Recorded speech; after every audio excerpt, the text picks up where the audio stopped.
Galaxy News Hour live. नेपालमा हरेक वर्ष 1000 जना भन्दा बढी कलेजो बिग्रिएका बिरामी अस्पतालमा भर्ना हुन्छन्। पूर्ण रूपमा कलेजो बिग्रिदा प्रत्यारोपण नै अन्तिम उपचार हो। नेपालमा कलेजो प्रत्यारोपण सेवा 6 वर्ष अघि सुरु भएकोमा अहिले 3वटा अस्पतालमा यो सेवा उपलब्ध छ। तर तथ्याङ्क हेर्ने हो भने देखिन्छ वर्षमा एउटा अस्पतालमा एउटै प्रत्यारोपण पनि मुस्किलले भइरहेको छ। एक वर्षमा 1000 बिरामीमा मृगौला प्रत्यारोपण गरेको भक्तपुर स्थित शहीद धर्मभक्त राष्ट्रिय प्रत्यारोपण केन्द्रमा समेत अहिलेसम्म 9 जनाले मात्रै कलेजो प्रत्यारोपण गराएका छन्। 6 वर्षमा जम्मा 24 जनाको मात्र प्रत्यारोपण भएको आँकडाले हाम्रा अस्पतालहरूको क्षमता त देखाउँछ नै, सरकारी नीति र प्राथमिकतालाई पनि ऐना देखाएको छ। मृगौला प्रत्यारोपण भन्दा जटिल मानिने कलेजो प्रत्यारोपणका लागि आवश्यक जनशक्ति हाम्रा अस्पतालहरूमा छैन। स्वस्थ मानिसले आफ्नो 60% दान गर्न सक्ने भए पनि अस्पतालहरूमा पर्याप्त जनशक्ति अभावकै कारण यो सेवा अपेक्षित प्रभावकारी हुन नसक्दा जाय जेथा बेचेरै भए पनि नेपालीहरू विदेशका अस्पतालहरू धाउनु पर्ने बाध्यतामा छन्। लाखौं खर्च लाग्ने कलेजो प्रत्यारोपण देशमै सहजै हुन सक्ने हो भने धेरै बिरामीको जीवन र धन दुवै जोगिने थियो। ग्यालेक्सी न्यूज आवरमा आज हामी यसै विषयमा केन्द्रित हुनेछौँ। साथै सभामुख र राष्ट्रपति पदमा काङ्ग्रेसको नयाँ दाउ र विस्तारित मन्त्री परिषदका विवादित मन्त्रीहरूमाथिको समाचार सामग्री पनि आज हामी देखाउनेछौँ।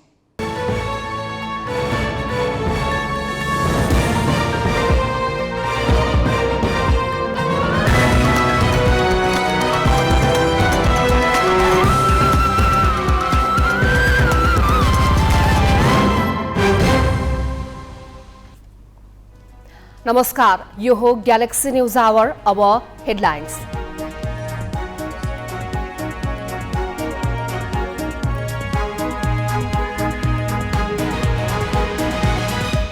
प्रतिनिधि सभाको सभामुखमा एमालेका घिमिरे र काङ्ग्रेसकी नेउपाने मैदानमा सत्ता गठबन्धनसँग सुविधाजनक बहुमत, जसपा र जनमतको साथ लिने काङ्ग्रेसको प्रयास। राष्ट्रपति निर्वाचन प्रभावित पार्ने काङ्ग्रेसको रणनीति, सत्ता पक्षका असन्तुष्ट घटक मिलाएर विपक्षी गठबन्धन बनाउँदै माओवादीको साथ बिना बहुमत पाउन भने मुस्किल। सरकारले ढिला गरी तोक्यो उखुको समर्थन मूल्य, क्विन्टलमा 20 रुपियाँ बढाएर 540 पुर्याइयो, ढुवानीका लागि 70 रुपियाँ अनुदान।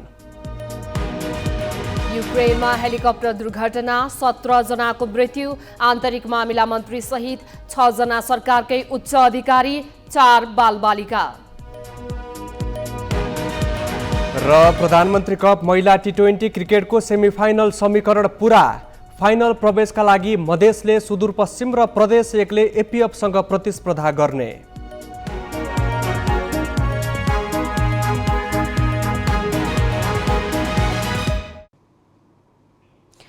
प्रतिनिधि सभाको सभामुखमा 2 जनाको उम्मेदवारी परेको छ। सत्ता गठबन्धनका तर्फबाट एमालेका देवराज घिमिरेको मनोनयन दर्ता गराएका छन् भने विपक्षी गठबन्धनका तर्फबाट काङ्ग्रेसकी ईश्वरी नेउपानेले उम्मेदवारी दिएकी छन्। भोलि हुने मतदानबाट उनीहरूमध्ये 1 जना सभामुख छानिनेछन्। संघीय संसद सचिवालयले सभामुख चयनका लागि बुधबार दिउँसो 1 देखि 4 बजेसम्म मनोनयन दर्ता गर्ने समय तोकेको थियो। दर्ता गर्ने स्थान भने नयाँ बानेश्वर स्थित संघीय संसद भवनको लोच्छेल थियो। झापा 2बाट निर्वाचित देवराज घिमिरेलाई सभामुखको उम्मेद्वार बनाउने जनाउ एमालेले मङ्गलबार नै दिइसकेको थियो। बुधबार उनै घिमिरे 1 बज्नु अघि नै नेकपा माओवादी केन्द्रका मुख्य सचेतक हितराज पाण्डे, राष्ट्रिय स्वतन्त्र पार्टीका सभापति रवि लामिछाने र राष्ट्रिय प्रजातन्त्र पार्टीका अध्यक्ष राजेन्द्र लिङदेन सहित संसद भवन पुगे। 1 बजेपछि सचिवालयले मनोनयन दर्ता प्रक्रिया सुरु गर्यो। एमाले उपाध्यक्ष सुभाष नेमवाङ प्रस्तावक थिए। मनोनयन दर्तापछि घिमिरे सञ्चारकर्मीलाई संक्षिप्त प्रतिक्रिया दिएर बाहिरिए। स्वाभाविक रूपबाट विगतका शिक्षाहरूबाट अब राजनीतिक पार्टीहरूसँग छलफलहरू गर्ने र राजनीतिक पार्टीहरूसँगको सहमतिको आधारबाट प्रक्रियालाई व्यवस्थित ढङ्गबाट सञ्चालन गर्ने सोच मैले बनाएको छु। प्रतिनिधिबाट सभाबाट विजय भइसकेपछि एउटा सभामुखले खेल्ने भूमिका के हुन्छ, त्यो भूमिकामा कमी नभइकन भूमिका खेल्दै अगाडि जाने हो। एमाले गठबन्धनका उम्मेद्वार तोकिएको समय सुरु नहुँदै मनोनयन दर्ता गराउन तम्तयार थिए भने विपक्षी गठबन्धन भने अन्तिम समयसम्म छलफलमै थियो। निर्वाचन कार्यक्रममा तोकिएको समय सकिनै लाग्दा अर्थात् 4 बज्नुभन्दा केही बेर अघि मात्र विपक्षी गठबन्धनका तर्फबाट भने निकै ढिलो गरी उम्मेदवारी दिन कङ्ग्रेस नेत्री ईश्वरी न्यौपाने आइपुगिन्। काङ्ग्रेस महामन्त्री विश्वप्रकाश शर्माको प्रस्ताव र नेकपा एकीकृत समाजवादीका नेता प्रकाश ज्वालाको समर्थनमा न्यौपानेको मनोनयन दर्ता भयो। त्यसअघि काङ्ग्रेसले आफ्नै पार्टी नेताका साथै एकीकृत समाजवादी, जनता समाजवादी पार्टी र लोकतान्त्रिक समाजवादी पार्टीसँग सिंहदरबारमा छलफल गरेको थियो। मनोनयन दर्तापछि न्यौपानेले पनि घिमिरेको जस्तै संक्षिप्त प्रतिक्रिया मात्र दिइन्। निर्वाचनभन्दा अगाडि म पक्कै पनि नेपाली काङ्ग्रेसको तर्फबाट नेपाली काङ्ग्रेसको क्याडर हो, नेता हो। म यदि सभामुखमा निर्वाचित भइसकेपछि म सबैको सभामुख हो।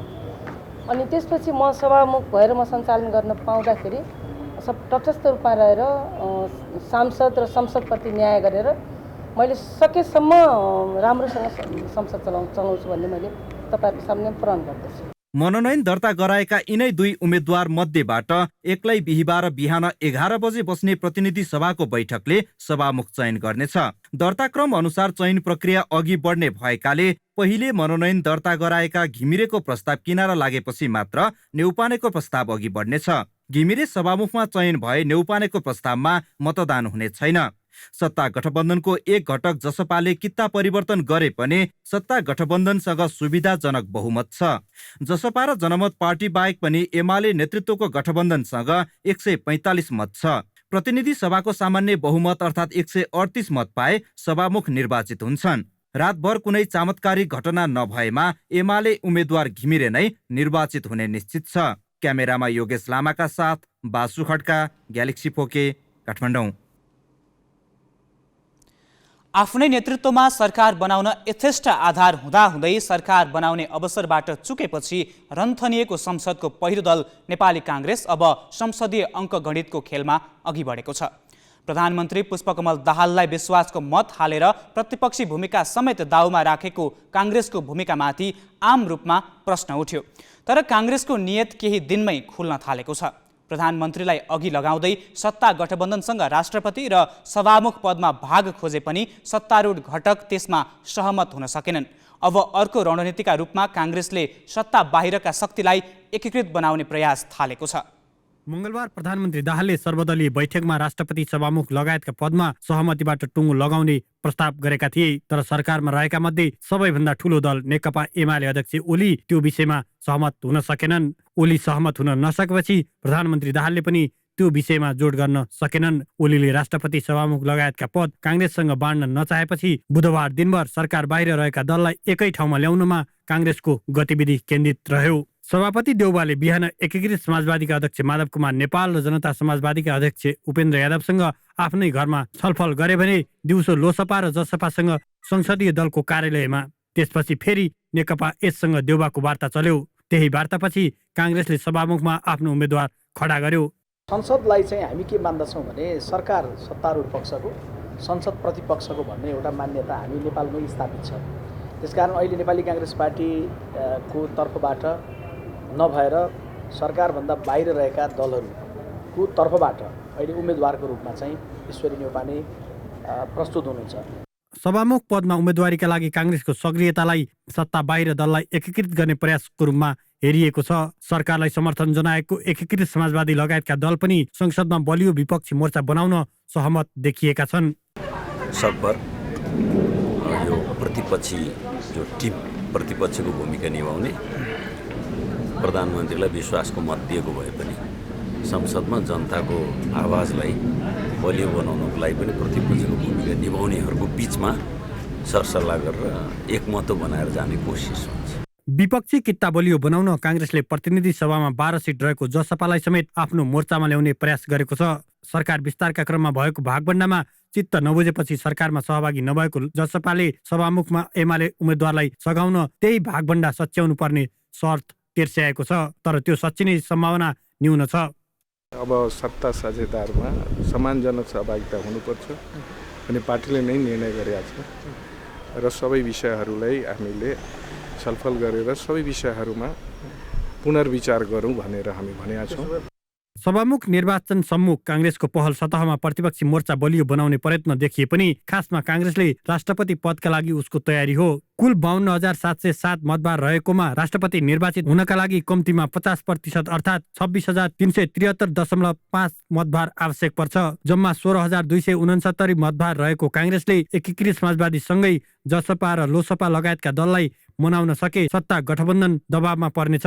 एकीकृत समाजवादीसँग 2,574, जसपासँग 2,145 र लोसपासँग 971 मत छ। यस्तै जनमत पार्टीसँग 1,242, नागरिक उन्मुक्ति पार्टीसँग 813, जनमोर्चासँग 206 मत हुनेछ। यी सबै एकीकृत हुँदा मतभार 24,193 हुनेछ। स्वतन्त्र र केही माओवादी मत समेत चोर्न सकेको खण्डमा राष्ट्रपति हत्याउन सकिन्छ भन्ने काङ्ग्रेसलाई लागेको छ। संसदमा पहिलो दल बनेर पनि सत्ता गुमाएको काङ्ग्रेसको अबको ध्यान त्यतै लक्षित छ। क्यामेरामा सुशील बास्कोटाका साथ अङ्ग्रास न्यौपाने, ग्यालेक्सी फोके, काठमाडौँ। नेकपा एमालेका अध्यक्ष केपी ओलीको काम कारबाहीलाई लिएर एउटै टिप्पणी हुन्छ, उनी साँघुरो घेरामा रमाउँछन्। हत्तपत्त कसैको सल्लाह लिँदैनन् र लिहाले पनि मान्दैनन्। त्यसो त छलफल र संवादको दायरा जति साँघुरो बनायो मानिस उति नै सङ्कीर्ण हुन्छ। यही स्वभावका कारण आफूलाई सङ्कीर्ण भन्नेहरूलाई ओलीले प्रशस्त ठाउँ दिएका पनि छन्। नेकपा कालमा ओलीको यही कार्यशैलीले समस्या सिर्जना भयो। एकता भङ्ग भएपछि पनि एमाले अध्यक्षमा दोहोरिएका ओलीले आफ्नो कार्यशैली सुधारेका छैनन्, उल्टै त्यो शैलीलाई संस्थागत नै गरेका छन्। बुधबार सत्ता गठबन्धनले एमाले स्थायी कमिटी सदस्य देवराज घिमिरेलाई सभामुख बनाउने निर्णय लियो। तर यो निर्णय कुन कमिटीबाट भएको र कुन कमिटीले अनुमोदन गरे भनेर पार्टीका कुनै नेता कार्यकर्ता जानकार छैनन्। त्यसअघि सोमबार मन्त्री परिषद विस्तार भयो। एमालेबाट 4 जना मन्त्री छानिए। सरकारमा पठाउने मन्त्रीको नाममा पनि एमालेमा कुनै छलफल भएन। त्यसो त एमालेको विधानमा माथिल्ला कमिटीले गरेका निर्णय तल्ला कमिटीले अनुमोदन गर्दै अपनत्व लिनुपर्ने व्यवस्था नै छ। तर पार्टीमा ओलीको तजबिज चल्न थालेको निकै भइसकेको छ। एक किसिमले भन्ने हो भने अध्यक्ष ओलीले गरेका निर्णय पार्टी कमिटीले नचिन्ने अवस्था देखिएको छ। ओलीले महत्त्वपूर्ण निर्णय पार्टी कमिटीबाट नगराउने मात्र होइन, नियुक्तिमा आफू निकटका मात्र अनुहार खोज्छन् भन्ने तथ्य उनको सिफारिसमा परेकाहरूबाटै पुष्टि हुन्छ। अघिल्लो कार्यकालमा महान्यायाधिवक्तादेखि सबैजसो राजकीय पदमा आफू निकटकालाई नै नियुक्त गरेको आरोप लाग्यो। नियुक्ति र सिफारिसमा ओलीकै मात्र सोरोडोलो चल्ने भएकाले पार्टीमा न उनका निर्णय विरुद्ध कसैले प्रश्न उठाउँछन् न त प्रश्न उठाउनेहरू पार्टीभित्र बाँकी नै रहन्छन्। यसपटक पनि उनले त्यसलाई चिर्न सकेका छैनन्। सभामुख उम्मेद्वार बनाइएका देवराज घिमिरे झापा विद्रोहको पृष्ठभूमिबाट हुर्किएर आएका हुन्। 2048 सालमै प्रतिनिधि सभाको उम्मेद्वार बन्न प्रस्ताव आए पनि अस्वीकार गरेका उनी यसपटक पहिलो झमटमै प्रतिनिधि सभा सदस्य हुँदै सभामुख बन्ने बाटामा अभिमुख छन्। बारम्बार लाभ लिएकाको सूचीमा भने घिमिरे पर्दैनन्। पार्टीका तहगत कमिटीमा प्रस्ताव गरिएको भए घिमिरेको नाममा सायदै विमति हुन्थ्यो। तथापि सभामुखको आकाङ्क्षीको लाइनमा छविलाल विश्वकर्मा र पृथ्वी सुब्बा गुरुङ पनि नभएका होइनन्। पछिल्लो समय पृथ्वी सुब्बा आफै यो प्रतिस्पर्धाबाट पर भइसकेका थिए भने छविलालको चाहना सभामुखमै थियो। तर ओलीले मातहतका कमिटीलाई थाहै नदिई एकलौटी निर्णय गरेपछि पार्टीभित्र असन्तुष्टि देखिनु स्वाभाविकै हो। ओलीले मुख्यमन्त्री छान्दा पनि छलफल गरेका होइनन् र आफ्नालाई छुटाएनन् पनि। प्रदेश एका हेकमत कार्की ओलीकै विश्वास पात्र हुन्। अघिल्लो पटक आन्तरिक मामिला तथा कानुन मन्त्री रहेका कार्कीसँग यसपटक तिलकुमार मेन्याङबो पनि आकाङ्क्षीमा थिए। तर ओलीले कार्कीलाई नै मुख्यमन्त्री बनाए। प्रदेश 2 मा पनि उनले आफू निकट सरोज कुमार यादवलाई संसदीय दलको नेता हुँदै मन्त्री चुने। गण्डकीमा पनि ओलीकै विश्वासपात्र मानिएका खगराज अधिकारी मुख्यमन्त्री बने। चुनाव अघिदेखि नै पृथ्वी सुब्बा गुरुङ मुख्यमन्त्री दोहोरिने आकाङ्क्षाका साथ प्रदेशमै उठ्न खोजेका थिए। तर ओलीको चाहनाका अगाडि उनको केही जोर चलेन। लुम्बिनीमा पनि ओलीकै चाहना अनुसार लीलागिरी त्यहाँको मुख्यमन्त्री बने। ओलीले नरुचाएकैले यामलाल कणेल यसपटक पनि मुख्यमन्त्री बन्न रोकिए। ओलीकै आशीर्वादले राजेन्द्र रावल सुदूरपश्चिमको मुख्यमन्त्री बन्न बाटो खुल्यो। अन्तिमसम्म केन्द्र सरकारमा पठाउने मन्त्रीको नाम गोजीमै राखेका ओलीले को मन्त्री बन्छ भनेर कसैलाई सुईको दिएनन्। अन्तिममा आफूले इच्छाएका पात्रलाई जिम्मेवारीमा पठाएर त्यहाँ पनि स्वीकारोक्तिको दायरा घटाए। अक्षर काका, ग्यालेक्सी फोके, काठमाडौँ। सभामुखका उम्मेद्वार घिमिरे व्यक्तिगत रूपमा योग्य र सक्षम होलान्, तर प्रतिनिधि सभाको उम्मेद्वार दिने दलले आन्तरिक लोकतन्त्रको अभ्यास गर्यो कि गरेन, सामाजिक समावेशिता र क्षेत्रीय सन्तुलनको हेक्का राख्यो कि राखेन, यी प्रश्नलाई पनि नजरअन्दाज गर्न मिल्दैन। एमाले जस्तो राष्ट्रिय दलका अध्यक्षले पनि आफ्नो वरिपरि र वफादार समूहलाई मात्रै हेर्ने हो भने लोकतान्त्रिक मूल्य र सामाजिक न्यायको जगेर्नाको अपेक्षा कसबाट गर्ने? अब केही न्युज संक्षेपमा। मध्य प्रदेशका मुख्यमन्त्री सरोज कुमार यादवले प्रदेशसभाबाट विश्वासको मत पाएका छन्। यादवलाई प्रदेशसभामा उपस्थित सबै 102 सांसदले विश्वासमा मत दिएका हुन्। 107 सदस्यीय प्रदेशसभामा माओवादीका 2 सांसदले शपथ लिन पाएका छैनन्। आजको बैठकमा 3 जना सांसद उपस्थित थिएनन्। प्रदेशसभामा काङ्ग्रेसका 22, एमालेका 23, जनमत पार्टीका 13, जसपाका 16, माओवादी केन्द्रका 8 सांसद छन्। यस्तै एकीकृत समाजवादीका 7, लोसपाका 9, राप्रपाका 1, संघीय समाजवादी पार्टीका 1, नागरिक उन्मुक्ति पार्टीका 1 र 5 जना स्वतन्त्र सांसद छन्।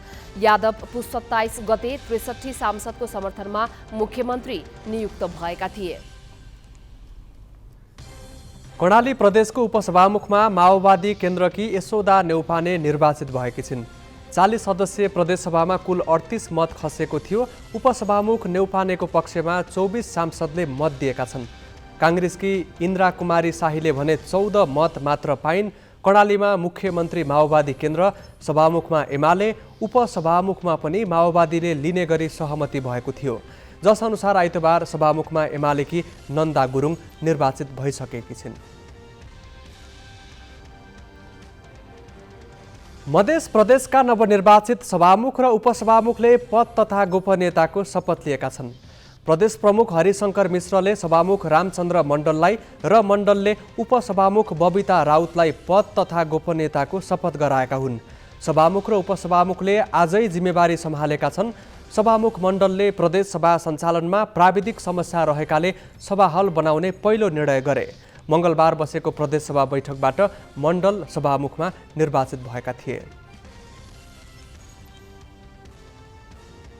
सरकारले उखुको न्यूनतम समर्थन मूल्य प्रति क्विन्टल 540 रुपियाँ तोकेको छ। प्रधानमन्त्री तथा मन्त्री परिषदको कार्यालय सिंहदरबारमा आज बसेको मन्त्री परिषदको बैठकले उखुको मूल्य प्रति क्विन्टल 20 रुपियाँ बढाएर 540 तोकेको हो। यस्तै ढुवानीका लागि 70 रुपियाँ अनुदान दिने निर्णय पनि सरकारले गरेको छ। सरकारले गत वर्ष उखुको बिक्री मूल्य 544 रुपियाँ 33 पैसा तोकेको थियो। सरकारले समयमा समर्थन मूल्य नतोकिदिँदा धेरै किसानले आफ्नो उत्पादन बिना मोलतोल चिनी मिललाई बुझाइसकेका छन्। मन्त्री परिषद बैठकले सञ्चार तथा सूचना प्रविधि मन्त्री रेखा शर्मालाई सरकारको प्रवक्ता तोकेको छ। त्यस्तै विश्वविद्यालय अनुदान आयोगको अध्यक्षमा प्राध्यापक देवराज अधिकारीलाई नियुक्त गर्ने निर्णय पनि सरकारले गरेको छ। ऊर्जा र भौतिक पूर्वाधार मन्त्रालयका सचिव समेत सरकारले हेरफेर गरेको छ। ऊर्जा सचिव केशव प्रसाद शर्मालाई भौतिक पूर्वाधारमा र भौतिक पूर्वाधारका सचिव गोपाल प्रसाद सिग्देललाई ऊर्जामा सरुवा गरिएको उपप्रधानमन्त्री विष्णु पौडेलले जानकारी दिए। भनिन्छ बिहानले दिउँसोको सङ्केत गर्छ। भर्खरै जन्मिएर लोभलाग्दो जनमत पाएको राष्ट्रिय स्वतन्त्र पार्टी र नयाँ नेतृत्वका कारण पुनर्जीवित हुन पाएको राष्ट्रिय प्रजातन्त्र पार्टीले यसपालि सत्ता यात्राको प्रारम्भिक चरणमै आफ्ना वाचा र प्रतिबद्धता विपरीत हुने गरी मन्त्री चयन गरेका छन् र आफूप्रति भरोसा राख्ने मतदातालाई आशाको सञ्चार गर्न चुकेका छन्। विस्तृत विष्णु ढुङ्गानाबाट। गत पुस 10 गते पुष्पकमल दाहाल प्रधानमन्त्रीमा नियुक्त भए। भोलिपल्ट 8 सदस्यीय मन्त्री परिषद गठन गरेका दाहालले मङ्गलबार अरू मन्त्री थप्दै मन्त्री सङ्ख्या 23 पुर्याए। सरकारमा संलग्न 2 दल राष्ट्रिय प्रजातन्त्र पार्टी र राष्ट्रिय स्वतन्त्र पार्टीले पठाएका केही मन्त्रीको प्रत्यक्ष रूपमा व्यावसायिक स्वार्थ त बाझिन्छ नै, उनीहरूको पृष्ठभूमि विवादित पनि छ। यसले ती दलको आफ्नै प्रतिबद्धता र इमान्दारितामा समेत सत्ता यात्राको सुरुमै प्रश्न उठेको छ। राप्रपाबाट शहरी विकास मन्त्रालयमा पठाइएका चितवन 3बाट निर्वाचित सांसद विक्रम पाण्डे धेरै ठेक्का पाउने मध्येको एक कालिका कन्स्ट्रक्सनका सञ्चालक हुन्। ठेकेदार पाण्डे विवादित पृष्ठभूमिका व्यक्ति हुन्। उनी विरुद्ध अख्तियार दुरुपयोग अनुसन्धान आयोगले बाँकेको सिक्टा सिँचाइ परियोजनाको नहर निर्माणमा भ्रष्टाचार गरेको अभियोगसहित मुद्दा दायर गरेको थियो। विशेष अदालतले पाण्डेलाई सफाई दिए पनि त्यो फैसला निकै विवादित भएको छ र अख्तियारले त्यस विरुद्ध सर्वोच्चमा जाने भनिसकेको छ। गत असार 5 मा फैसला गरे पनि विशेषले यसको पूर्ण पाठ नदिँदा पुनरावेदन गर्न पनि ढिला भइरहेको अख्तियारका अधिकारीको भनाइ छ। पाण्डे तिनै पार्टीका सांसद हुन् जसका अध्यक्ष राजेन्द्र लिङ्गदेनले आफू भ्रष्टाचार विरोधी हुँ भन्नका लागि सार्वजनिक रूपमै निकै कठोर खालको कसम खाएका थिए। तिनै लिङ्गदेनले सरकारमा सहभागी भएको पहिलो खेपमै भ्रष्टाचार आरोप लागेका र विवादित ठेकेदारलाई सँगै मन्त्री परिषदमा लगेका छन्। पाण्डे विरुद्ध यस्ता अरू पनि आरोप छन्। वीरगञ्ज उपमहानगरपालिकाभित्र ढल निकास सुधार आयोजनामा कमसल सामग्री प्रयोग गरी घोटाला गरेको अर्को आरोप छ, जसबारे राष्ट्रिय सतर्कता केन्द्रले छानबिन गरी कैफियत औँलाएको छ। मङ्गलबार नै राष्ट्रिय स्वतन्त्र पार्टीबाट मन्त्री बनेका डोल प्रसाद अर्याल पनि व्यावसायिक स्वार्थ बाजी नै श्रम मन्त्रालयको नेतृत्व गर्न पुगेका छन्। उनी म्यानपावर व्यवसायमा संलग्न रहेको पाइएको छ। सृष्टि ओभरसिज इम्प्लोइमेन्ट प्रणालीका अन्तर्राष्ट्रिय बजार निर्देशक रहेको कुरा मङ्गलबारसम्म उक्त कम्पनीको वेबसाइटमै उल्लेख थियो। उनले रेमिट्यान्स कम्पनी इजी लिङ्क समेत चलाइरहेका छन्। श्रम मन्त्रालय यस्तो ठाउँ हो जसले वैदेशिक रोजगार, व्यावसायिक सम्बन्धी नीति निर्माण, नियमन र इजाजत दिने निकायको नेतृत्व गर्छ। अझ आश्चर्यजनक त के छ भने उनी शपथ लिँदासम्म खुलेको सो म्यानपावर कम्पनीको वेबसाइट बुधबार खुलेको छैन र अर्यालले उक्त कम्पनीसँग आफ्नो कुनै साइनो नरहेको प्रष्टीकरण सामाजिक सञ्जालमा दिएका छन्। यसले झनै शङ्कास्पद बनाएको छ। म्यानपावर व्यवसायमा संलग्न व्यक्ति नै मन्त्री बन्दा उनले श्रमिकको हित हेर्छन् कि व्यवसायीको? गम्भीर प्रश्न उठेको छ। नयाँ पार्टीहरूले त पुराना राजनीतिक दलहरूले गरेको जति पनि नैतिकता मेन्टेन गरेन। त्यसैले के हुन्छ त भने यो कन्फ्लिक्ट अफ इन्ट्रेस्ट कानुनले पनि मिल्दैन, नैतिकताको दृष्टिकोणले पनि मिल्दैन। कानुनमा लेखिया छैन भनेर भन्ने हो भने न्यायका सिद्धान्तहरू विभिन्न ऐनहरूमा आफू संलग्न भएको उसमा निर्णय गर्नु हुँदैन भनेर लेखिएको हुन्छ। आफू कुनै म्यानपावर एजेन्सीमा कुनै उसमा कार्यरत छ हुनुहुन्थ्यो, उहाँ अहिले फेरि श्रम मन्त्री हुने, आफ्ना ठेक्कापट्टा भएको ठाउँमा एउटा मन्त्री जानुभएको छ। सङ्गठनात्मक संरचनामा यस्तो हुन्छ कि माथिल्लो उपप्रति एकाउन्टेबल हुन्छ तलका कर्मचारीहरू। ती सबै कुराहरू उहाँको पक्कै इन्फ्लुएन्स हुन्छ। त्यसो त दोहोरो नागरिकता र राहदानी प्रयोग गरेको आरोपमा गृह प्रशासनको छानबिनमै रहेका बेला स्वतन्त्र पार्टीकै सभापति रवि लामिछानेले गृह मन्त्रालय सम्हाल्न पुगेका छन्।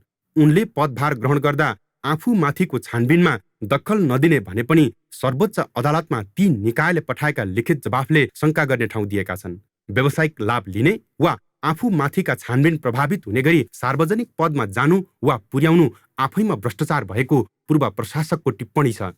व्यावसायिकता भएको ठाउँ भनेको त गजबको कुरा सोच्नुभयो तपाईँले। व्यावसायिकता भयो भनेर एउटा सांसदले एउटा विद्यालयमा लगानी गरेका थियो, त्यही व्यक्ति शिक्षा सम्बन्धी ऐन बनाउन बस्यो। कस्तो ऐन बनायो होला? ब्याङ्कर भएर काम गरेको सांसद थियो। मैले यो भएकै कुरा भन्दैछु विगतको। अनि प्रतिनिधि सभामा त्यही व्यक्ति त्यही ब्याङ्किङ कानुन बनाउने उसमा बस्यो। कति राम्रो ऐन बन्यो होला? उसले आफ्नो हितको कुरा हेर्छ कि हेर्दैन? त्यसैले गर्दाखेरि एउटा कुरा के बुझिनु पर्यो भने प्राइम मिनिस्टर विशेषज्ञ होइन, मिनिस्टर विशेषज्ञ होइन, सचिव विशेषज्ञ हो, डाइरेक्टर विशेषज्ञ हो। उहाँ त नीति निर्माता हो। उहाँले त्यो सोसल डिमान्डहरू नीतिमा जनताको भावना प्रतिनिधित्व गराउने हो। उहाँहरू विशेषज्ञ हुनु जरुरी छैन। ल विशेषज्ञकै जरुरत पर्यो भने पनि स्वार्थ नमाजिने ठाउँमा जानु पर्यो नि त। ठूला भनिएका परम्परागत राजनीतिक दलले गलत संस्कार बसाले र भ्रष्टाचारमा डुबे भन्दै आफूले गलत कार्य नगर्ने बाचासहित चुनावमा हुमिएका दलहरूलाई मतदाताले पनि विश्वास गरे। त्यही कारण उनीहरूले राम्रो नतिजा ल्याए। तर चुनाव अघिका बाचा भुली पुरानै दलको ढट्टामा हिँड्नु जनताले खन्याएको विश्वासको अवमूल्यन हो। क्यामेरामा साधुराम लामिछानेका साथमा मिलन बुढाथोकी, ग्यालेक्सी फोके, काठमाडौँ। पुष्पकमल दाहाल नेतृत्वको वर्तमान सरकारमा जति नयाँ र आशा लाग्दा युवाको उपस्थिति छ त्यति नै विवादितहरूको पनि छ। विवादित मध्येका एक हुन् शहरी विकास मन्त्री विक्रम पाण्डे। राष्ट्रिय प्रजातन्त्र पार्टीका नेता पाण्डे कालिका कन्स्ट्रक्सनका मालिक हुन्। जनबोलीमा उनी ठेकेदार हुन्। उनको कम्पनीले ठेक्का पाएको धेरै आयोजना अलपत्र छन्। राष्ट्रिय गौरवको सिक्टा सिंचाईको नहर निर्माणमा त 2.5 अर्ब रुपैयाँ भ्रष्टाचार भएको अख्तियार दुरुपयोग अनुसन्धान आयोगको अनुसन्धानले देखाएको थियो। भ्रष्टाचार मुद्दामा विशेष अदालतले सफाई दिए पनि नहर पानी बग्न योग्य भने छैन। विक्रम पाण्डेले मङ्गलबार दाहाल सरकारमा शहरी विकास मन्त्रीको शपथ लिए।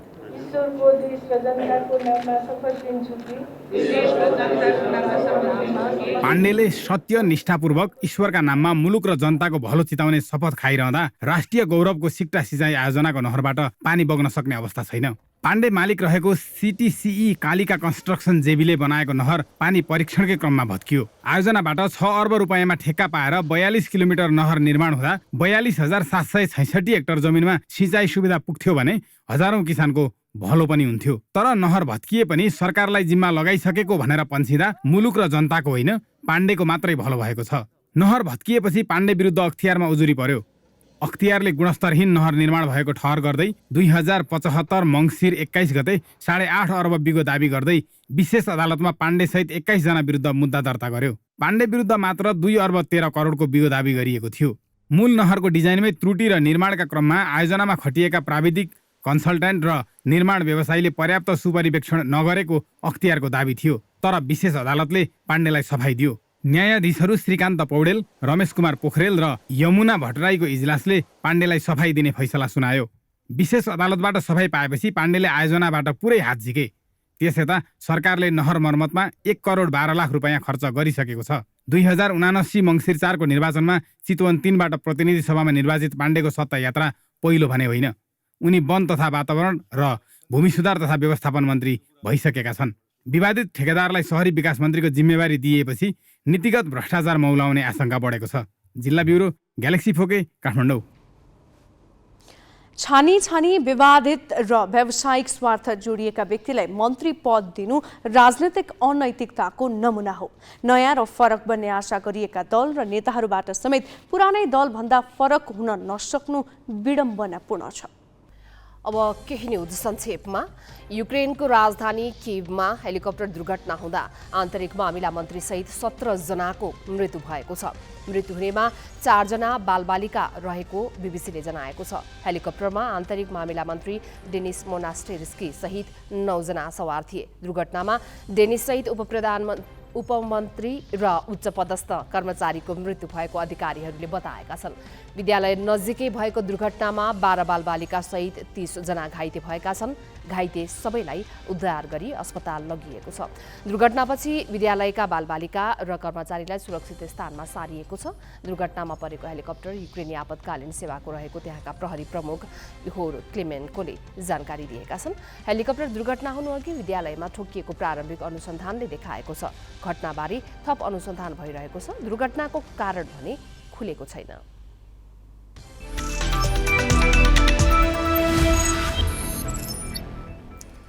प्रधानमन्त्री कप महिला T20 राष्ट्रिय क्रिकेट प्रतियोगिताको सेमिफाइनल समीकरण पूरा भएको छ। मध्य प्रदेशले आज लुम्बिनीलाई 16 रनले पराजित गर्दै सेमिफाइनलमा प्रवेश गरेसँगै सेमिफाइनल समीकरण पूरा भएको हो। अब फाइनल प्रवेशका लागि मधेसले सुदूरपश्चिम र प्रदेश 1ले विभागीय टोली एपीएफसँग खेल्नेछ। टस हारेर पहिले ब्याटिङको निम्तो पाएको मधेसले निर्धारित 20 ओभरमा 5 विकेट गुमाएर 107 रन जोडेको थियो।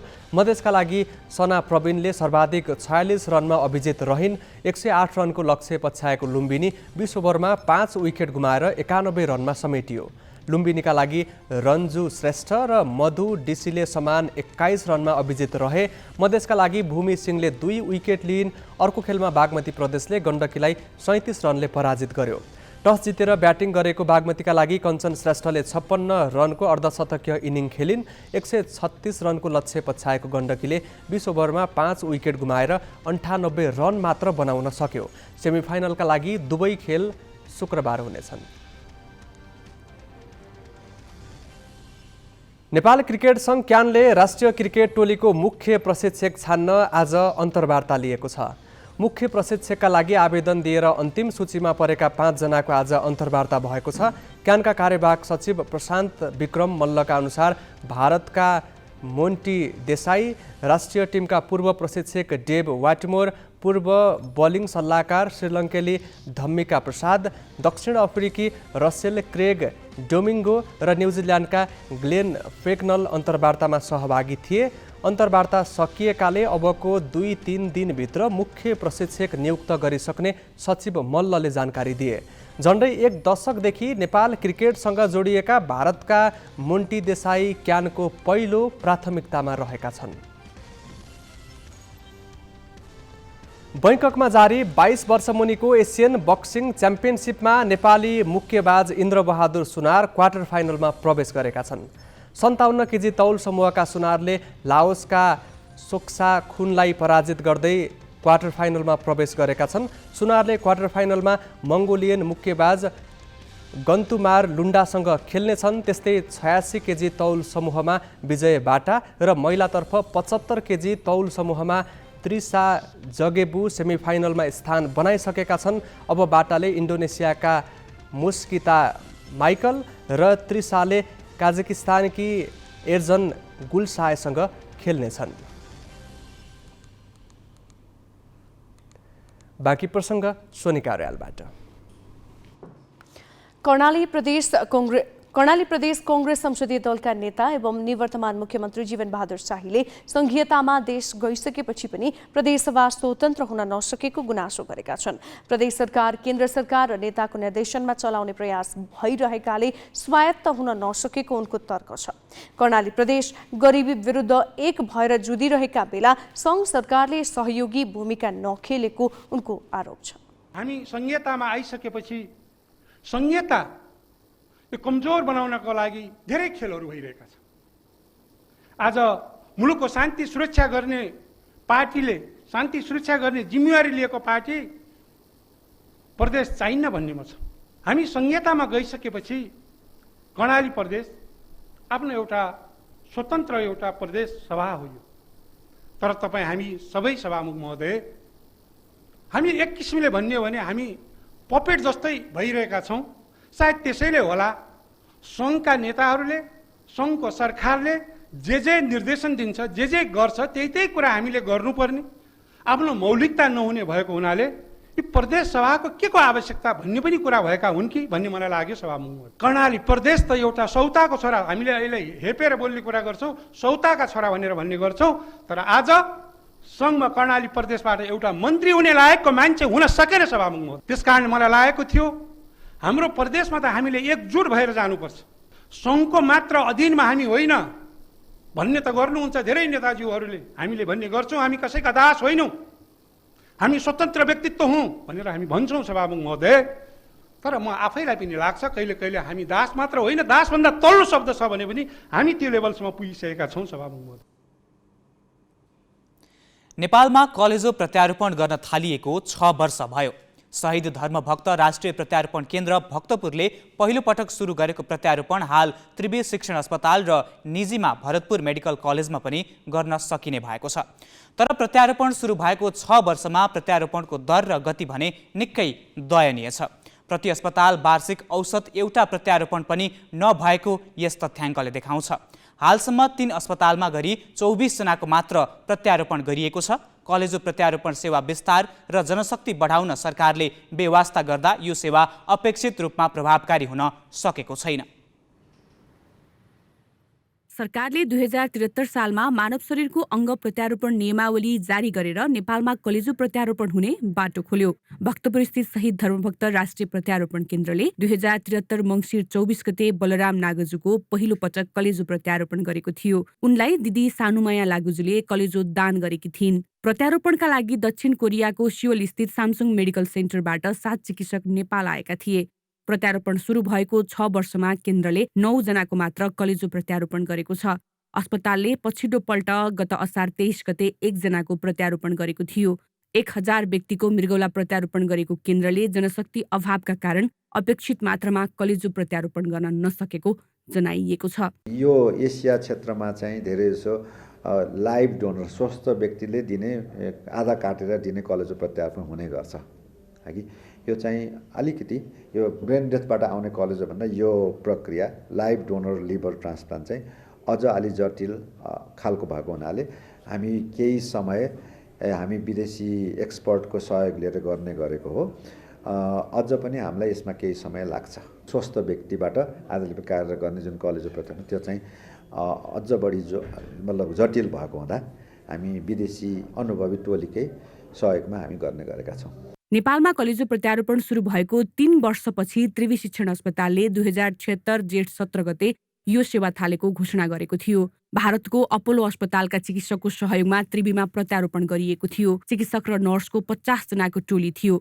शिक्षण अस्पतालले 3 वर्षमा 9 जनाको कलेजो प्रत्यारोपण गरेको छ। सरकारले कलेजो प्रत्यारोपण सुरु गरेको 6 वर्षसम्म 2 सरकारी अस्पतालले मात्र यो सेवा दिन सकेका छन्। यो पनि निकै न्यून संख्यामा।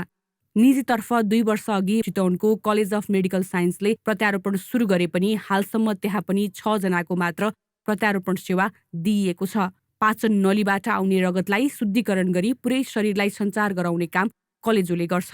रगतलाई शक्तिमा बदल्ने काम पनि कलेजोले नै गर्छ। चिकित्सकका अनुसार खानपान र जीवनशैलीका कारण कलेजोमा समस्या देखिन्छ। विभिन्न संक्रमणका कारण हेपाटाइटिस बी र सी का कारण पनि कलेजो बिग्रन सक्छ। नेपालमा वर्षमा 1000 जना कलेजो बिग्रेका नयाँ बिरामी अस्पतालमा दर्ता भएको पाइन्छ। तर यी मध्ये कतिमा प्रत्यारोपण आवश्यक छ भन्ने सरकारसँग कुनै विवरण छैन। कलेजो प्रत्यारोपणमा 23 लाख रुपैयाँसम्म खर्च लाग्छ। सर्टेन पेसेन्ट्सहरू हामीले कस्तो देखेको छ भने अब थोरै केही पैसाको सपोर्ट भइदिएदेखि चाहिँ गर्न सक्नेहरू पनि छन् क्या। अब एकदम धेरै सक्ने मान्छे अब अहिले पनि कति बाहिर जानै प्रिफर गर्नुहुन्छ। सो यहीँ भएका मध्येमा पनि अब भनौँ न त्यसमा कतिजना चाहिँ अलिक सपोर्ट भइदिएदेखि गर्नुहुन्थ्यो भन्ने किसिमले पनि देखेको छु मैले। सो गभर्मेन्टबाट चाहिँ सपोर्ट भयो भने हाम्रो नम्बर यसै बढ्छ। कलेजो पूर्ण रूपमा बिग्रियो भने प्रत्यारोपण नै उपचार हो। स्वस्थ व्यक्तिले 60% कलेजो दान गर्न सक्छन्। खानपान र स्वस्थ जीवनयापनबाट उनीहरू लामो समय जीवन जिउन सक्छन्। चिकित्सकका अनुसार मृगौला प्रत्यारोपण भन्दा कलेजो प्रत्यारोपण बढी जटिल मानिन्छ। धेरै खर्चिलो समेत भएकाले बिरामीले पुरै खर्च बिहोर्न पनि सक्दैनन्। त्यसैले प्रष्ट नीति र स्रोत साधनको उपलब्धतामा सरकारको ध्यान जानुपर्ने देखिन्छ। क्यामेरामा चन्द्रमान डङ्गोल र योगेश लामाका साथ प्रज्ञातिमल सिन्हा, ग्यालेक्सी 4K, काठमाडौँ। आँखा उपचारको क्षेत्रमा डाक्टर सन्दुक रुइतको पहिचान विश्वभर छ। उनकै नेतृत्वमा तेलगङ्गा आँखा अस्पतालले उत्पादन गर्ने अन्धोपना निवारणको लागि महत्त्वपूर्ण मानिएको आँखाको लेन्सको विश्वव्यापी माग छ। डाक्टर रुइतले यसअघि सन् 2006मा रमन म्यागसेसे पुरस्कार प्राप्त गरेका थिए। उनले यसपटक महत्त्वपूर्ण ईशा अवार्ड पाउने भएका छन्। विश्वभर मानव सेवाका क्षेत्रमा काम गर्ने 145 जना व्यक्ति र संस्था मध्ये उत्कृष्ट ठहरिएर रुइतले 13 करोड रुपैयाँ बराबरको पुरस्कार प्राप्त गर्ने भएका हुन्। अवार्डले नेपालको प्रतिष्ठालाई थप उचाइ दिएकोमा उनी हर्षित छन्।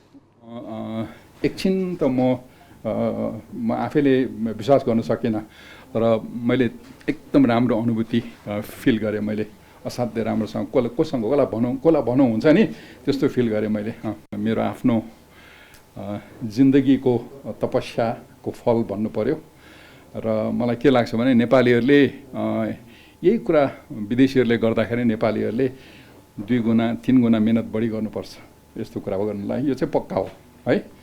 सायद मैले पहिला पनि पाउँथेँ होला यस्तो, तर अब नेपाली भए हुनाले मलाई समय लाग्यो। 145 जना चाहिँ सबै नोमिनेसनमा आएको, अनि मलाई चाहिँ जुरीले पछि उहाँहरूले मलाई नोमिनेट गर्नुभएको रहेछ।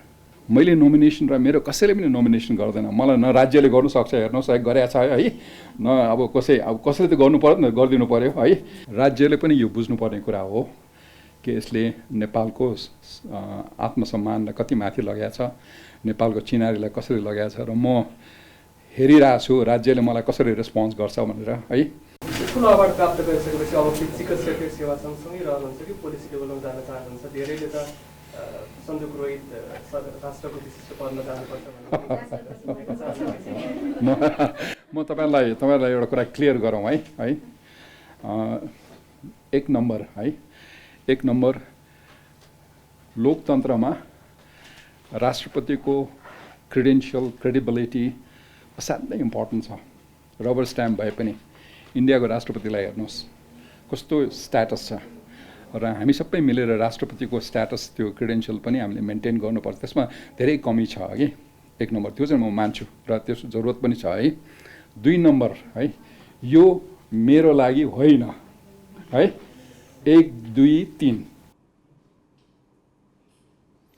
चिकित्सक माथिको भरोसा र विश्वास निकै ठूलो हुन्छ। अरूसँग भन्न नसकेका कुरा पनि बिरामीले चिकित्सकलाई सुनाउँछन् र त्यसकै आधारमा रोगको पहिचान गरिन्छ। तर बुधबार विराटनगरमा जीवित नवजात शिशुलाई मृत घोषणा गरेर चिकित्सकले यो सबै भरोसामाथि कुठाराघात हुने काम गरेका छन्।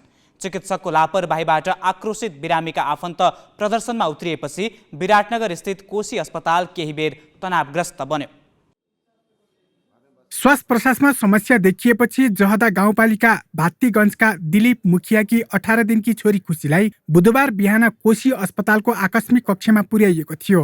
आकस्मिक कक्षमा कार्यरत मेडिकल अफिसर डाक्टर आकाश यादवले शिशुलाई मृत घोषणा गरिदिए। चिकित्सकले मृत घोषणा गरेपछि घरमा लगेर दाह संस्कारको तयारी गरिरहँदा शिशुको शरीर चल्न थाल्यो। वेदनाले द्रवित बनेका शिशुका परिवारका सदस्य र आफन्त खुसीले उद्वेलित भए, सँगै डाक्टरको कृत्य सम्झेर आक्रोशित बने। जीवित शिशुलाई मृत घोषणा गरेपछि आक्रोशित बनेका परिवार र आफन्तले चिकित्सक माथि कुटपिट समेत गरेका छन्। शिशुको अहिले विराटनगरकै गोल्डेन अस्पतालमा उपचार भइरहेको छ। डाक्टरमा आयो भने बस भन्दैछ छैन बच्चा, जानु तपाईँ घर जानु, लिएर छैन बच्चा। त्यति भन्यो भने म रुँदै रुँदै कति रुयो त्यो बाटोमा, उङ्रा रुँदै थियो। बस गयो लिएर, मेरो मान्छे आयो, बस बच्चा लिएर गइसक्यो घर गयो। त्यो बच्चा त यस्तो बच्चाको सास थियो, अलिकति बच्चा सास चलिरहेको थियो। शिशुमा विभिन्न संक्रमण देखिएकोले एनआइसियुमा राखेर उपचार भइरहेको गोल्डेन अस्पतालका चिकित्सकले बताएका छन्। शिशुको अवस्था खतरामुक्त भने नरहेको उपचारमा संलग्न चिकित्सकले जानकारी दिए।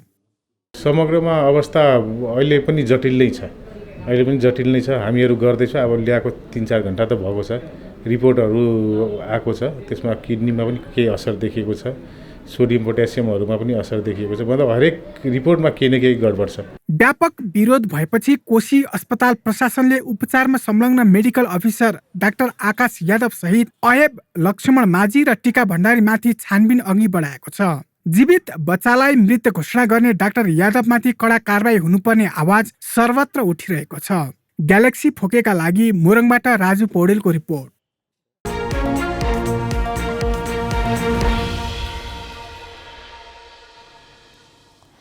नेपाली अर्थतन्त्रले इतिहासमै नभोगेको खराब परिस्थिति सामना गर्नु परिरहेको भनेर व्यवसायीले चर्को गुनासो गरिरहेका बेला नयाँ सरकार आएको छ। यही बेला आगामी आर्थिक वर्षको बजेट तर्जुमा गर्नुपर्ने बेला पनि हुन थालिसकेको छ। माघदेखि अर्थ मन्त्रालयले आगामी वर्षको बजेट बनाउने प्रक्रिया सुरु गर्छ। हालै मात्र सार्वजनिक भएका केही तथ्याङ्कहरूले अर्थतन्त्रका कतिपय सूचक सुधारोन्मुख भएको तथ्य देखाइरहँदा धेरै अर्थशास्त्रीहरू भने अहिले पनि जोखिम उत्तिकै पेचिलो भएको भन्न छाडेका छैनन्। यसले तत्कालै गर्ने र नयाँ बजेट मार्फत अघि सार्ने नीतिहरूबारे अर्थ मन्त्रालयको नेतृत्व भने अन्योलमै देखिएको छ। हालै मात्र नेपाल राष्ट्र ब्याङ्कले सार्वजनिक गरेका आँकडाहरूले रेमिटेन्स आयमा सुधार भएको, व्यापार घाटा कम भएको र मुलुकको भुक्तानी सन्तुलन सकारात्मक हालतमा फर्किएको देखिएको छ। नयाँ सरकार गठन भएसँगै अर्थमन्त्री विष्णु पौडेलको व्यापारी व्यवसायप्रति नरम मिजाजले शेयर बजार पनि उकालो लाग्न थालेको छ। बैंकहरू करिब 1.5 वर्षदेखिको तरलता अभावको चेपुवाबाट बाहिर आउँदैछन्। बिस्तारै देशभर किताकाट र घरजग्गा कारोबारमा सुधार आउँदै गरेको विवरणहरू छन्। छिमेकी भारतमा उच्च आर्थिक वृद्धिको प्रक्षेपणले नेपालमा पनि लगानीकर्ताको मनोबल उकास्न सघाइरहेको छ। सरकारी ढुकुटी घाटामै भए पनि केही साता अघिसम्म चालु खर्च धान्न नपुग्ने राजस्वले अहिले कम्तीमा कर्मचारीको तलब भत्ता र अनुदानको भार थेग्ने अवस्था बनाएको छ। यी चौतर्फी सुधारका सङ्केतहरू देखिँदा देखिँदै पनि राज्यको नीति निर्माण तहमा गतिले अनुभव बोकेका अर्थशास्त्रीहरू राष्ट्रिय अर्थतन्त्रको ढुङ्गाले सङ्कटको नदी पार गरि नसकेको भन्दै सचेत गराइरहेका छन्। हामीलाई चाहिएको त उत्पादन वृद्धि हो, रोजगारी वृद्धि हो, निर्यात वृद्धि हो। अनि आयात 20%ले घटेर भुक्तानी सन्तुलन भएको छ। आज त्यो आयात के को घटेको छ? 20% भन्दा बढी पुँजी निर्माण गर्ने औद्योगिक कच्चा पदार्थ, मेसिनरी र पुँजीगत सामानको आयात घटेर भएको छ। त्यसको असर उत्पादनमा पर्दैछ, त्यसको असर रोजगारीमा पर्दैछ, त्यसको असर निर्यातमा पर्दैछ। अनि 45 अर्ब रिजर्भ बढ्यो भनेर सन्तुष्टि लिएर, सन्तुष्टि पनि भन्दिनँ म, त्यो तुष्टि लिएर बस्ने काम हामीले गर्नु हुँदैन। हामी रिस्की जोनमा छौँ। किनभने यदि त्यो हाम्रो आयात चाहिँ नर्मल्ली 12-15%ले बढ्ने स्थितिमा जाने हो भने भुक्तानी सन्तुलन फेरि बिग्रदैछ। गत साल 30%ले बढेको निजी क्षेत्रको कर्जा यो वर्ष 5%मा सीमित छ। यसले पोहोर जस्तै मान्छेको हातमा बैंकको ऋण सजिलै आउन सकेको छैन। जति पनि पैसा खेलाउन पाएकाहरू अहिले रकम अभावमा प्याक परेका छन्। चालु कर्जा भन्दै बैंकबाट ऋण लिएर घर जग्गामा फसाएका छन्। कतिपयले भयभरको नगद सहकारीमा थुपारेका थिए, जुन घर जग्गामै अड्किन पुग्दा ऋण नतिरेर कालो सूचीमा पर्नेहरूको सङ्ख्या पोहोरभन्दा 3 गुणाले बढेको छ। कतिपयले त औद्योगिक कच्चा पदार्थ किन्न र कर्मचारीलाई तलब दिन भनेर लिएको ऋण पनि बदनियतपूर्ण ढङ्गले घर जग्गामा फसाएका छन्। यही गल्तीले सङ्कटमा परेको अर्थतन्त्रलाई लिकमा फर्काउन घर जग्गालाई नै सेफ ल्यान्डिङ गराउन पर्ने तर्क जानकारहरूको छ। कोभिडले त्यो 2-3 वर्ष इन्टरप्ट नगरे भए हाम्रो यो सङ्कट 2 वर्ष अगाडि नै आउँथ्यो। कोभिडले एक हिसाबले त्यसलाई अलिकति डिफर गर्यो र अहिले पनि सुझबुझपूर्ण हिसाबले सबै टाँट पल्ट्युन् चाहिँ डुबुन् भन्ने मनसाय राज्यले राख्नु हुँदैन। तर यसमा यो क्रिएटिभ डिस्ट्रक्सन भन्ने इकोनोमीमा सधैँ नाफा जति निजी व्यक्तिले लिने, घाटा जति चाहिँ राज्यले बेहोर्ने, होइन, प्रफिट्स जति प्राइभेटाइज हुने, लसेजहरू चाहिँ सोसियलाइज्ड हुने, यो खालको नीतिले चाहिँ राज्य चल्दैन। त्यो बनाना रिपब्लिक एकदम गैर जिम्मेवार राज्यहरूमा मात्र लागू हुने नीति हो। त्यसैले तर यसमा पेल्ने, कस्ने, डुबाउनेतिर जाने होइन, एउटा सिक्वेन्स हिसाबले जिम्मेवार किसिमले हामीले यसलाई कसरी अवतरणमा ल्याउने। विगतमा अर्थ मन्त्रालय र राष्ट्र ब्याङ्कले परस्पर विरोधाभासपूर्ण नीतिहरू अघि सारेका कारण पनि नेपाली अर्थतन्त्र अप्ठ्यारोमा फसेको मान्नेहरू धेरै छन्। तैपनि व्यवसायीहरू राज्यले केही पुनरुत्थानको मौका दिएला कि भन्ने आशामा छन्। उनीहरूको बिलौना सुनिदिने र अप्ठ्यारो परिस्थितिबाट बाहिर निकाल्ने अभिभावक सरकार हो। तर यस्तो बेला नवनियुक्त अर्थमन्त्री विष्णु पौडेल समस्याको जरो खोज्नमै व्यस्त रहेको बताइरहेका छन्। हाम्रो कार्य सम्पादन, हाम्रा अभ्यासहरू, हाम्रा अनुभवहरू, हाम्रो मुलुकको समग्र आर्थिक अवस्थाका बारेमा सूक्ष्म ढङ्गले अध्ययन गरिरहेको छु। मैले निजी क्षेत्रका साथीहरूसँग भेटिरहेको छु, डेलिगेसनसँग भेटिरहेको छु, विभिन्नका सुझावहरू सुनिरहेको छु, अपेक्षाहरू सुनिरहेको छु, आलोचनाहरू सुनिरहेको छु। तर मुख्य रूपले हामी किन यहाँ आइपुग्यौँ, यसको डायग्नोसिस मुख्य हो भन्ने मलाई लागिरहेको छ। र म यहाँबाट के अनुरोध गर्न चाहन्छु भने म अहिले पनि डायग्नोसिसकै फेजमा छु। राज्यको मूल भूमिका र उत्तरदायित्व अर्बपतिहरूभन्दा आम नागरिकको दैनिकी धान्नमा बढी केन्द्रित हुनुपर्ने हो। तर कोभिड ताका अर्बपतिलाई पोसेर निमुखा नागरिकहरूको व्यवस्था गरिएको गल्ती फेरि नदोहोरिएला भन्न सकिन्न। व्यापारीसँग अर्थमन्त्रीको हिमचिमले यही सङ्केत गरिरहेको छ। क्यामेरामा सञ्जय घिमिरेका साथ विनय बन्जारा, ग्यालेक्सी फोके, काठमाडौँ। गत आइतबार बिहान पोखरामा भएको यति एयरलाइन्सको एटीआर विमान दुर्घटनाबारे अध्ययन गर्न आइपुगेको फ्रान्सेली विज्ञ टोलीले काम सुरु गरेको छ। टोलीले पोखराको वडा नम्बर 7 र 15 को सिमाना स्थित दुर्घटनास्थल सेती खोजमा अनुसन्धान गरिरहेको छ। टोलीलाई नेपाल नागरिक उड्डयन प्राधिकरण क्यानका कर्मचारी, सुरक्षाकर्मी, स्थानीयवासी लगायतले सहजीकरण गरिरहेका छन्। विमान दुर्घटनाको कारणबारे अध्ययन गर्न एटीआर निर्माता कम्पनीबाट मङ्गलबार 9 सदस्यीय टोली नेपाल आइपुगेको थियो। सरकारले दुर्घटनाको छानबिनको लागि गठन गरेको जाँच आयोगले समेत पोखरा पुगेर काम सुरु गरिसकेको छ। आयोगका केही सदस्य अध्ययन सकेर काठमाडौँ फर्किसकेको र केही अझै पोखरामा रहेको पोखरा अन्तर्राष्ट्रिय विमानस्थलका प्रमुख विक्रम गौतमले जानकारी दिएका छन्। यसैबीच दुर्घटनामा मृत्यु भएका मध्ये 22 जनाको शव आफन्तको जिम्मा लगाइएको छ। दुर्घटनामा परेका 72 जना मध्ये 1 जनाको अवस्था अझै अज्ञात छ। बाँकी 48 शव भने पोस्टमार्टम र डीएनए परीक्षणका लागि काठमाडौँ स्थित त्रिवी शिक्षण अस्पतालमा ल्याइएको छ। शव छेदविच्छेद भएका कारण पहिचानका लागि डीएनए परीक्षण गर्नुपर्ने भएकाले आफन्तले शव पाउन अझै केही दिन लाग्ने देखिएको छ। हामी ग्यालेक्सी न्यूज आवरको अन्त्यमा छौं। जाँदा जाँदै हेडलाइन्स।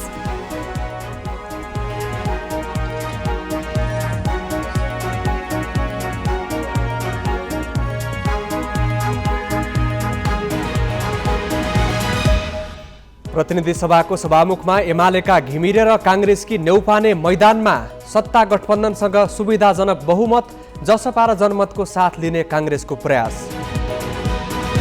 राष्ट्रपति निर्वाचन प्रभावित पार्ने काङ्ग्रेसको रणनीति, सत्ता पक्षका असन्तुष्ट घटक मिलाएर विपक्षी गठबन्धन बनाउँदै।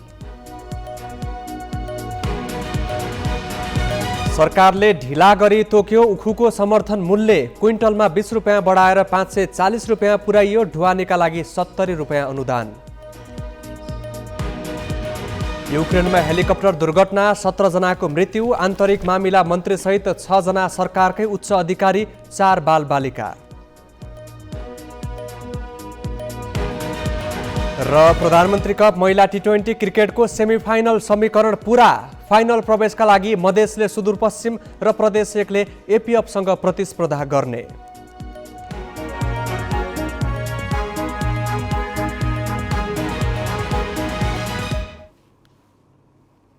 आजलाई ग्यालेक्सी न्यूज आवर सकियो। नमस्ते।